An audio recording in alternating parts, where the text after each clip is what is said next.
Hello friends, അപ്പോൾ നമ്മൾ നോക്കാൻ പോകുന്നത് ബേമാക്സിൻ്റെ എപ്പിസോഡ് 5 ആയിട്ടാണ്. അപ്പോൾ ഇതിന് മുന്നത്തെ എപ്പിസോഡായിട്ട് പോയി കണ്ടിട്ടില്ലെങ്കിൽ പോയി കണ്ടിട്ട് വരിക. അപ്പോൾ നമുക്ക് വേഗം തന്നെ എപ്പിസോഡിലേക്ക് പോകാം. ബേമാക്സ് ഇന്ന് ആരൊക്കെയായിരിക്കും സഹായിക്കാൻ പോകുന്നത്? അപ്പോൾ നമുക്ക് വേഗം തന്നെ എപ്പിസോഡിലേക്ക് പോയാലോ? അങ്ങനെ ഫിക്സ്ഡ് എപ്പിസോഡ് ആരംഭിക്കുകയാണ്. എപ്പിസോഡിൻ്റെ ഓപ്പണിംഗ് സീനിൽ തന്നെ കാണിക്കുന്നത് ഒരു പൂച്ചേനാണ്. ഈ പൂച്ച ഒരു സ്റ്റാച്ചുവിൻ്റെ മുന്നിൽ നിന്ന് കിടന്നുറങ്ങുകയാണ്.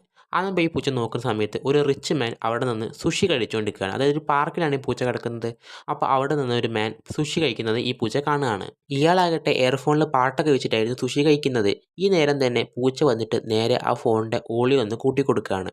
അന്നപ്പോൾ ഇയാൾക്ക് ഡിസ്റ്റർബ് ആവും. ഡിസ്റ്റർബ് ആകുന്ന സമയത്ത് ഇയാൾ സുഷിയുടെ ശ്രദ്ധ വിട്ട് ആ ഫോണിലേക്ക് ശ്രദ്ധിക്കുന്ന ആ നേരം കൊണ്ട് ആ പൂച്ച എടുത്ത് ആ സുഷി മുഴുവൻ കഴിക്കുകയാണ്. പക്ഷേ ഈ പൂച്ച ആ കഴിക്കുന്നതിനിടയിൽ തന്നെ എയർഫോൺ എടുത്ത് വിഴുങ്ങിയിട്ടുണ്ടായിരുന്നു. അങ്ങനെ ഇവൻ്റെ വയറ്റിൽ നിന്ന് അധികമായി സൗണ്ടൊക്കെ വരാൻ തുടങ്ങുകയാണ്. ഇയാൾ നോക്കിയപ്പോൾ ഇയാൾക്ക് ഒരു എയർഫോൺ മാത്രമേ ബാക്കിയുള്ളൂ. അങ്ങനെ ഈ പൂച്ചനെ സഹായിക്കാൻ ബേമാക്സ് വരികയാണ്. പക്ഷേ ബേമാക്സിനെ ഈ പൂച്ച നല്ലോണം ഉപദ്രവിക്കുന്നുണ്ട്. ബേമാക്സിനെ ഇവൻ ഉപദ്രവിക്കാൻ വേണ്ടി ചെയ്യുന്നതല്ല, പക്ഷേ ബേമാക്സിനെ കണ്ടിട്ട് ഇവൻ പേടിച്ചിട്ടാണ് ഇവൻ ഇങ്ങനെ ചെയ്യുന്നത്. അങ്ങനെ ഇവൻ അവിടെ നിന്ന് ചെയ്യാണ് ബേമാക്സിൻ്റെ കണ്ണിൽ പെടാതിരിക്കാൻ വേണ്ടി അവിടെ നിന്നൊരു റൂഫിൽ കയറുകയാണ്. അങ്ങനെ ഈ പൂച്ച പോകുന്ന നേരം തന്നെ അവിടെ ഒരു വീട്ടിൽ ഒരു ചെറിയ കുഞ്ഞു പൂച്ച ഉണ്ട്.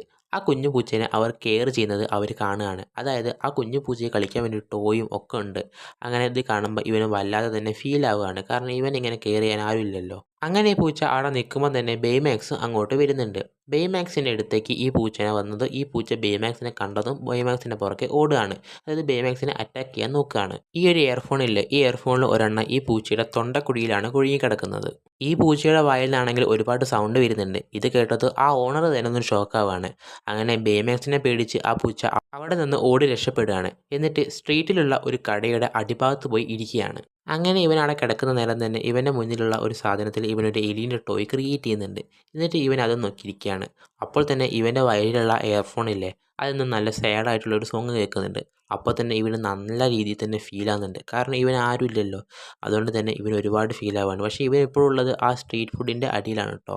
ഇതിനിടയിൽ നമ്മുടെ ബേമാക്സിന് നല്ല രീതിയിൽ തന്നെ പരിക്കേൽക്കുന്നുണ്ട്. കാരണം ബേമാക്സ് ഒരു ബലൂണല്ലേ, അതിൽ പൂച്ച വന്നിട്ട് എന്ത് സംഭവിക്കൂ? ബേമാക്സ് അവിടെ പ്ലാസ്റ്റർ കൊട്ടിച്ച് അങ്ങോട്ട് വരികയാണ്. അങ്ങനെ ബേമാക്സ് അങ്ങനെ ഇവൻ അടിയിലുള്ള കാര്യം ബേമാക്സിന് നന്നായിട്ട് മനസ്സിലാകുന്നുണ്ട്. അങ്ങനെ ബേമാക്സ് അവൻ്റെ കൈ യൂസ് ചെയ്ത് ഈ പൂച്ചേനെ പിടിക്കാൻ പോവുകയാണ്. അങ്ങനെ ഈ പൂച്ചേനെ പിടിക്കാൻ നേരം തന്നെ ഈ പൂച്ച അവിടെ നിന്ന് തുള്ളി ചാടുകയാണ്. അങ്ങനെ ചാടുന്ന നേരം തന്നെ അവിടെയുള്ള കപ്പിൾസിൻ്റെ രാമൻസൊക്കെ ഇവർ തട്ടി മാറ്റുന്നുണ്ട്. അങ്ങനെ ഇവർ ആ പൂച്ചയും അതിൻ്റെ ഉള്ളിൽ പെടുകയാണ്. അങ്ങനെ ബേമാക്സ് അതൊന്നും ശ്രദ്ധിക്കാതെ ആ പൂച്ചേനെ ഫോളോ ചെയ്യാൻ തീരുമാനിക്കുകയാണ്. അങ്ങനെ നമ്മുടെ പൂച്ചയല്ലേ, അവൻ നേരെ ഓടിയെത്തുന്നത് ഒരു പഴയ ഗോഡൗണിനുള്ളിലേക്കാണ്. അവിടേക്ക് നമ്മുടെ ബേമാക്സ് എത്തിപ്പെടുന്നുണ്ട്. അങ്ങനെ ഇവർ അങ്ങോട്ടും ഇങ്ങോട്ടും ഓടി ഓടി നടന്ന് അവസാനം ബേമാക്സിനാണ് നല്ല പരിക്കേറ്റിട്ടുണ്ട്. അതിനാണ് ബേമാക്സ് അവിടെ സ്കാൻ ചെയ്ത് അവിടെ വഴി നിലം. അങ്ങനെ ബേമാക്സ് അങ്ങനെ ആ പൂച്ചേനെ അവിടെ നിന്ന് മീറ്റ് ചെയ്യുകയാണ്. അങ്ങനെയാണ് പൂച്ച അവിടെ ഒരു വലിയ ഇതിൻ്റെ മുകളിൽ കയറുകയാണ്. ഒരു വലിയൊരു ഉയരം കൂടിയ സ്ഥലത്ത്. അവിടെ കയറിയ പൂച്ചയ്ക്ക് താഴോട്ട് ഇറങ്ങാൻ പറ്റുന്നില്ല. അങ്ങനെ ബേമാക്സ് അവനെ ഹെൽപ്പ് ചെയ്യാൻ തീരുമാനിക്കുകയാണ്. പക്ഷേ ബേമാക്സ് എത്ര ഹെൽപ്പ് ചെയ്തിട്ട് ഇവനെ സഹായിക്കാനാണെന്ന് ഈ പൂച്ചയ്ക്ക് മനസ്സിലാകുന്നില്ല. അങ്ങനെ ആ പൂച്ച വീണ്ടും ബേമാക്സിനെ അറ്റാക്ക് ചെയ്യുകയാണ്. പക്ഷേ ബേമാക്സ് ഒട്ടും തന്നെ വിട്ടു കൊടുക്കുന്നുണ്ടായിരുന്നില്ല.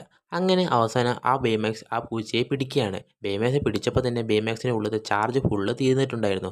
ബേമാക്സ് ഒന്ന് തടവി തടവി ആ പൂച്ചേൻ്റെ വയറ് എയർഫോൺ പുറത്തെടുക്കുകയാണ്. പക്ഷേ ബേമാക്സിൻ്റെ ബാറ്ററി ലോ ആയിരുന്നു. ബേമാക്സിൻ്റെ ദേഹത്താണ് ഒരുപാട് തരത്തിൽ ഹോളുകളുണ്ടായിരുന്നു. പിന്നെ ആ സ്റ്റീലിൻ്റെ സാധനം വീണില്ല, അത് ബേമാക്സിൻ്റെ ദേഹത്തായിരുന്നു വീണത്.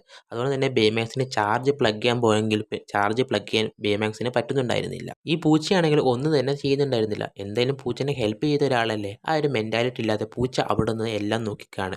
അതായത് ബേമാക്സ് എന്തൊക്കെയാണ് ചെയ്യുന്നതെന്ന് നോക്കി നിൽക്കുകയാണ്.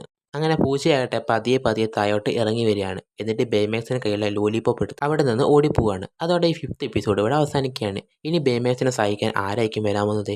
ബേമാക്സ് എങ്ങനെ ഇവിടെ രക്ഷപ്പെടും? നമുക്കതിൻ്റെ അടുത്ത എപ്പിസോഡിനായി വെയിറ്റ് ചെയ്യാം. അതുവരെ ടാറ്റാ.